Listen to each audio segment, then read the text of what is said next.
Hello, and welcome to Chunbong Archive. Today we'll continue our journey with a question that may completely change the way you understand reality.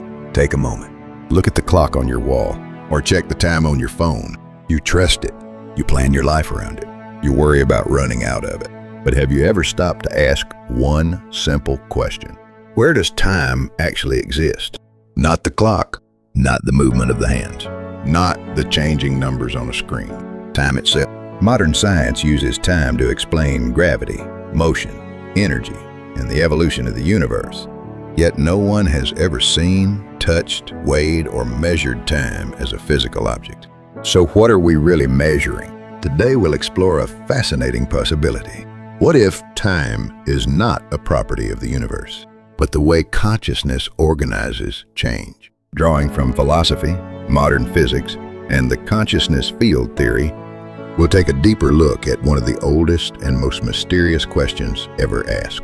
If you enjoy exploring the meeting point of philosophy, science, and consciousness, please subscribe and turn on notifications. Now, let's begin our journey.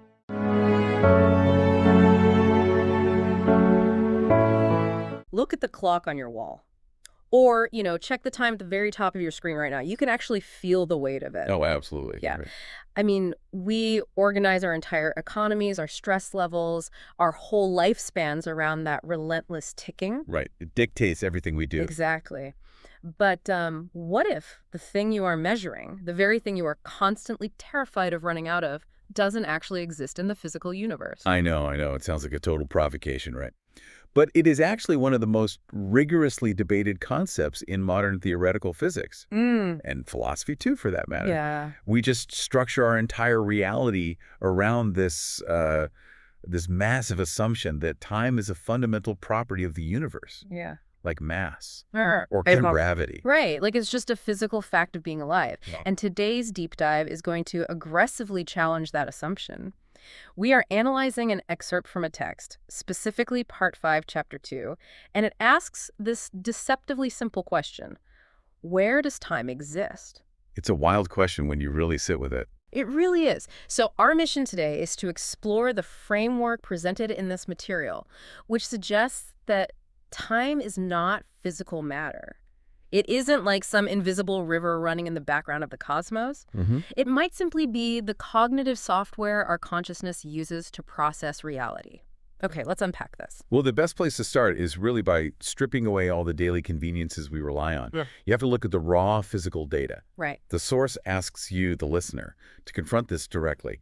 Have you ever actually observed time? I mean, not a clock, not a calendar, but time itself.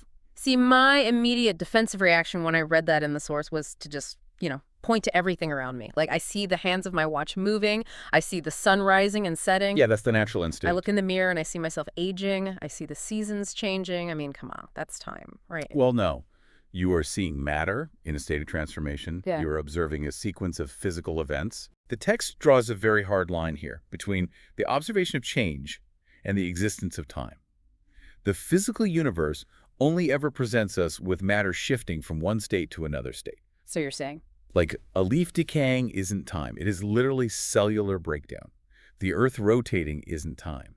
It is orbital mechanics. Okay, which brings me to the obvious counter-argument, because what about a highly sensitive atomic clock or a digital stopwatch? We have engineered machines dedicated entirely to capturing and measuring this specific thing. Right, but those devices don't actually capture time. What they do is measure change against another localized change. Wait, what do you mean? They establish a highly consistent mechanical or atomic rhythm. Yeah. And then we just compare other events to that rhythm. Oh, okay, I get it. It's like trying to measure how fast a train is going by watching another train on parallel tracks. Yes, exactly. You aren't measuring an invisible track called speed or time. You're just comparing the movement of train A to the movement of train B. Right. So if a clock is just measuring a mechanical tick against the sun's movement, it's like using a ruler made of water to measure a puddle. We aren't measuring a thing called time. We're just tracking one change against another change. That is a great analogy. And what's fascinating here is how this realization completely shatters our baseline assumptions about the physical world. It really does. We all have this deep-seated belief in time as an independent substance, like a cosmic container that holds all events. But when we look strictly at the observable physical evidence, time as an independent entity just vanishes. Wow. All that remains is change, just raw physical change. Hold on, though. I get the philosophical argument that we only see change, but physics is different, right? If time isn't real, why do physical objects decay in only one direction? The arrow of time. Right. Like a dropped coffee mug shatters on the floor. The pieces never, ever spontaneously reassemble and fly back up into my hand. Doesn't that one-way street of physical reality prove time is an actual material thing that's driving the universe forward? So that is the classic argument of entropy, the second law of thermodynamics. Yeah. And it is exactly where the source material gets incredibly surgical in its logic. Entropy dictates that systems move from order to disorder. The shattered mug represents a higher state of disorder than the intact mug. Right, it's more chaotic. But the crucial distinction the text makes is that entropy is simply a statistical probability of matter rearranging itself. Heat disperses, chemical bonds break. So the mug shattering is just matter shifting into a more probable disordered state. It's not being pushed by some invisible river of time. Precisely. The irreversible nature of the dropped mug is entirely about the mechanical properties of particles and the laws of probability. We observe that one-way directional change, and our brains label that sequence the flow of time. Oh, wow. But the flow isn't a physical force acting on the mug. The physical force is just kinetic energy and molecular bonds breaking. So what does this all mean for hard science? Because this feels like a massive contradiction. I mean, physicists pride themselves on studying the tangible physical universe, right? Particles, waves, forces. Right, the real stuff. Yeah. Yet if you look at their foundational toolkit, it is entirely dependent on this non-material concept. You literally cannot calculate speed, acceleration, gravity, or energy without factoring in time. You're completely right. But science requires an abstract framework to make sense of physical phenomena. You cannot build a mathematical model of orbital mechanics or fluid dynamics without a way to organize your observations of change. Okay, so time is just... Time acts as that cognitive scaffolding. It allows us to sequence and predict how matter will behave. But isn't it a bit of a paradox that physicists pride themselves on studying the tangible physical universe? Yet their entire toolkit is made up of completely invisible, non-physical concepts. Like, we build our understanding of the physical universe using an invisible blueprint, and then we insist that blueprint is actually part of the physical bricks. It is a profound paradox, and the text warns us against mistaking the map for the territory. Right. The scaffolding is necessary to construct the building, but the scaffolding is not the building itself. Science uses the concept of time to chart the universe, but we cross a dangerous intellectual line when we assume our mathematical charting tool is an actual physical substance woven into the fabric of reality. Man. And we all know the history of physics is basically a history of us realizing how wrong we were about this exact thing. Oh, absolutely. The source doesn't waste time on the basics we learned in high school, but it sets the stage. We know Isaac Newton believed in absolute time, you know, the idea that time ticks away uniformly across the entire universe, totally independent of matter. Yeah, a giant cosmic clock. And we know Einstein dismantled that absolute clock with relativity. He proved that time is deeply entwined with gravity and velocity. Right, it bends. Exactly. It warps, it dilates. Yeah. An observer moving near the speed of light experiences sequence totally differently than someone standing still on Earth. But the text takes us way past Einstein. It points to modern theoretical physicists, specifically mentioning Carlo Rovelli in The Frontier of Quantum Mechanics. We aren't just bending Newton's river of time anymore. We are, like, drying it up completely. Yeah, when you zoom in to the absolute fundamental layer of the universe, I'm talking about the Planck scale, the realm of quantum loop gravity. The really, really tiny stuff. Exactly. Down there, the equations function perfectly without a time variable at all. Yeah. At the macroscopic level, things appear to happen sequentially. But at the quantum level, reality is best described as a network of interrelated events. That is so hard to wrap my head around. It is. But the fundamental laws of the universe just do not require a flowing, independent timeline to operate. Here's where it gets really interesting. If the equations at the bottom of reality don't need flowing time, where is the flow coming from? Right? The source suggests the flow is an illusion created entirely by the observer. It's like listening to a song on a CD or, you know, a digital file. The entire song, the intro, the verse, the big finale, it all exists simultaneously as data on that disc. The music doesn't flow through the plastic of the CD. That's a perfect way to visualize it. The flow is entirely generated by the laser reading the data sequentially, and more importantly, by our brain putting that sequential data in order. This raises an important question, though, and it's one that is sending shockwaves through multiple disciplines. If the universe at a quantum level is just a massive web of relational data, and the flow is just the way we process it, Yeah. then the focus of modern physics has to shift. It can no longer just study the external universe. It has to look directly at the observer's mind. Wow. The observer isn't passively watching a ticking universe.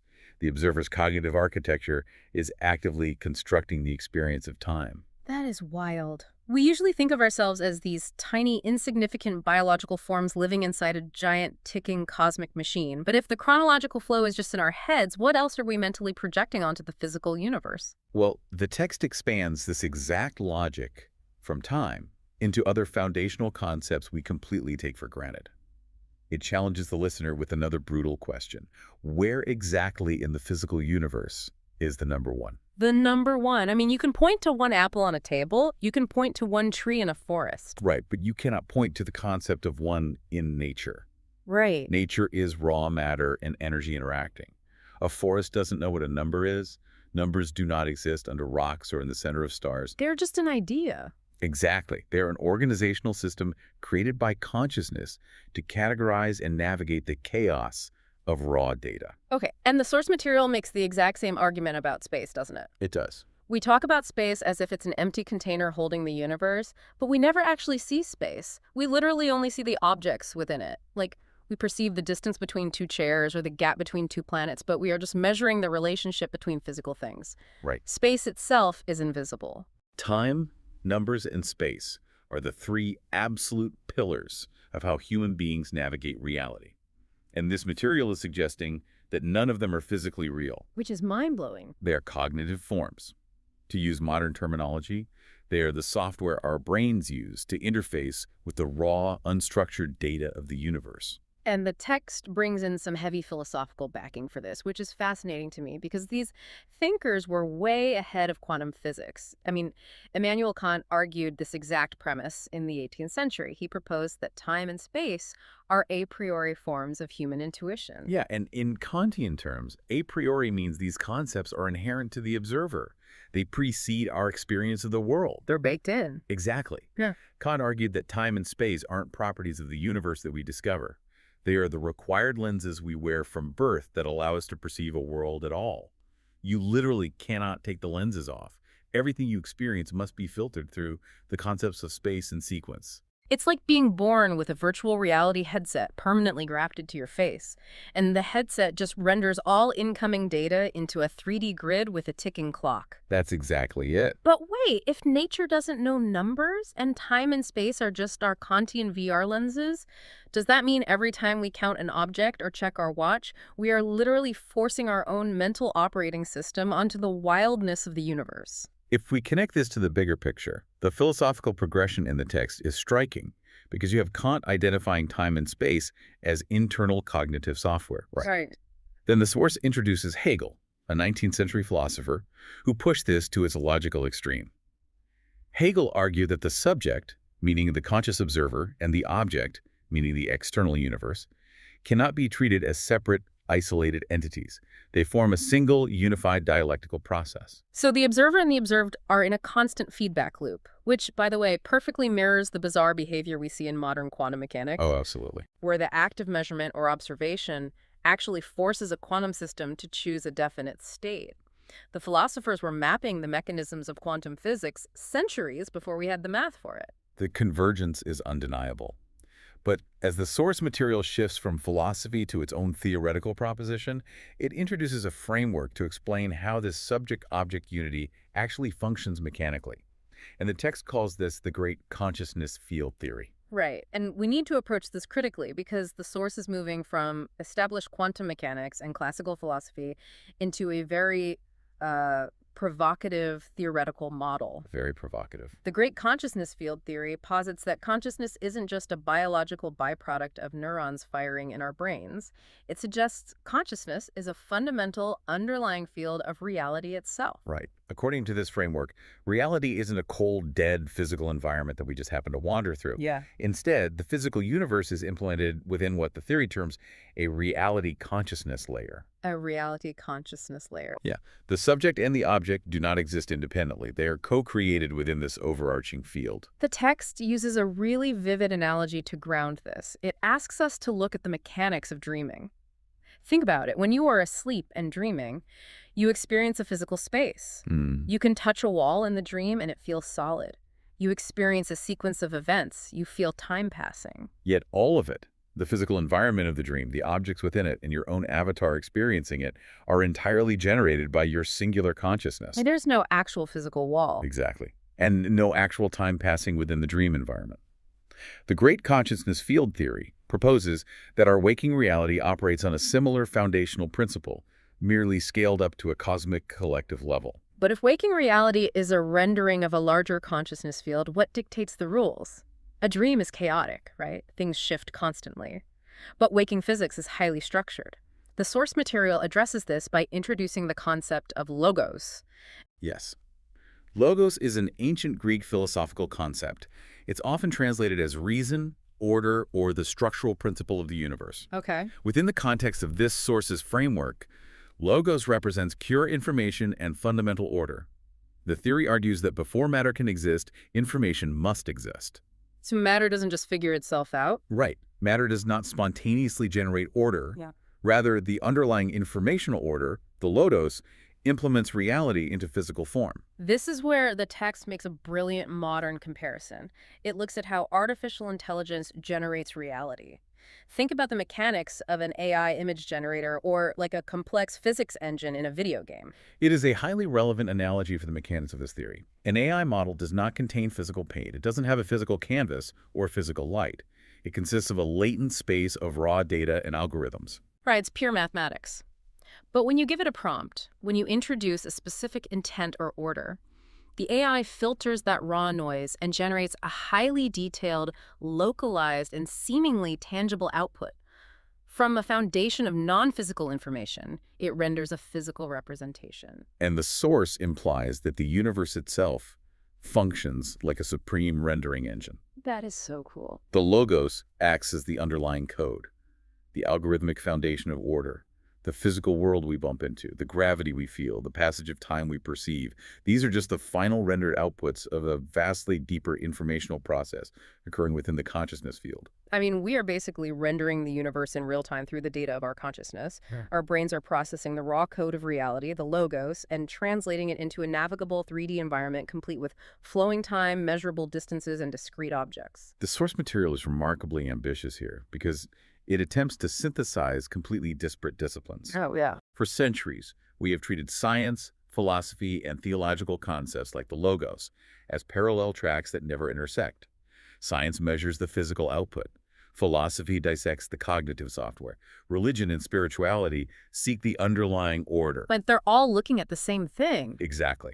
This framework argues that if you trace each discipline back to its absolute origin, they all eventually meet at the exact same center. Consciousness as the foundational fabric of reality. Wow. So to step back and look at the sheer scale of the journey this text takes us on, the core revelation here is that the structures we view as the most immutable and physical, the ticking of the clock, the space between our bodies, the numbers we use to define our wealth and age, they are not material facts of the universe. No, they're not. They are the cognitive lenses through which your individual consciousness experiences reality. Which leaves the listener with a radical recontextualization of their own existence.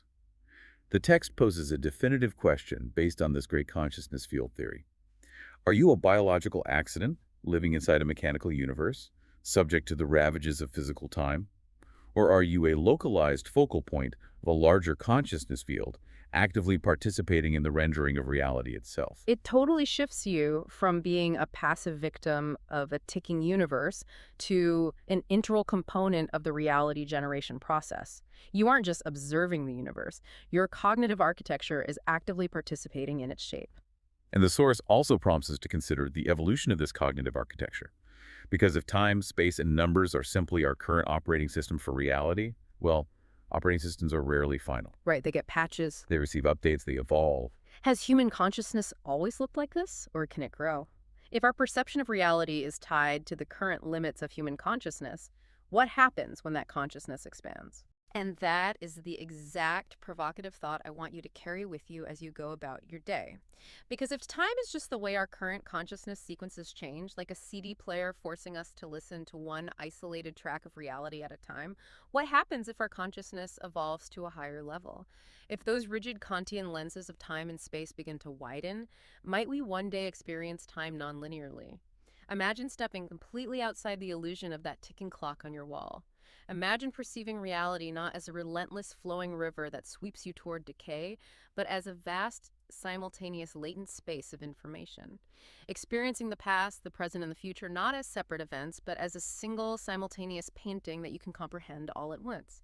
The next time you feel the weight of the clock ticking down, remember the universe isn't ticking. You're the one rendering the time. Today we've explored a remarkable possibility. Perhaps time is not an invisible substance flowing through the universe. Perhaps it is the framework through which consciousness experiences change. If that is true, then our understanding of reality may need to begin not with matter, but with consciousness. And one profound question still remains. If time and space are ways consciousness experiences reality, has human consciousness always existed in its present form? Or can consciousness itself continue to evolve? That question opens the next stage of our journey. At Chunbong Archive, every topic is connected through 4 levels of exploration. 2-minute question, a quick thought experiment that challenges your assumptions. 10-minute exploration, a clear, structured explanation of the central idea. 20-minute deep audio, a slower, deeper philosophical journey like the one you've just experienced. WordPress article, the complete chapter with the full argument, references, and supporting ideas. You'll find links to all 4 in the description and pinned comment below. A single question can change the way you see yourself. It can also change the way you see the universe. If today's journey sparked a new question, please like this video, subscribe, and join us for the next exploration. Thank you for listening. This has been Chunbong Archive.